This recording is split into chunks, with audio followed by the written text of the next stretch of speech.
د نړۍ تر ټولو ارزانه پیسې یو مهال د افغانستان پولی واحد د نړۍ په کچه خورا ټیټ ارزښت درلود، خو اوس د سیمې په کچه تر ټولو لوړ دي. افغانستان کې بانک نوټونه 100 کلن شول، خو د تاریخ په بیلابیلو دورو کې ځینې وخت ارزښت بیخي کم شوی و. دا چې نړۍ کې کوم هیوادونه ټیټي او ارزانه پیسې لري، په دې ویډیو کې به در سره معلومات شریک کړو. د افغانستان ګاونډي هیواد ایران که څه هم د نړۍ پیاوړو هیوادونو سره ډغرې وهي او د تیلو پریمانه ذخیرې لري، خو پیسې د نړۍ په کچه تر ټولو ټیټه ده.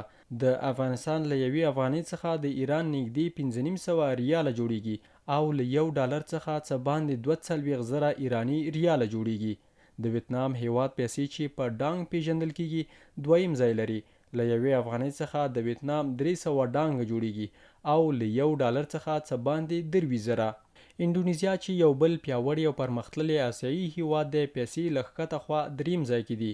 له یوې افغانۍ څخه د انډونیزیا 190 روپۍ کیږي او په همدې اساس له $1 څخه 14,000 روپۍ کیږي. څلورم ځای کې د افریقا د ګینه هیواد پولی واحد دی چې له یوې افغانۍ څخه 118 فرانګه کیږي او په پنځم ځای کې چې پیسې تر ټولو ټیټې دي هغه لاوس هیواد دی. د دې آسیایي هیواد 118 پولی واحده یوازې یوه افغانۍ کیږي. لنډه دا که تاسو چا سره 1000 افغانۍ مرسته وکړئ نو لکه 100,000 به مو مرسته کړې وي.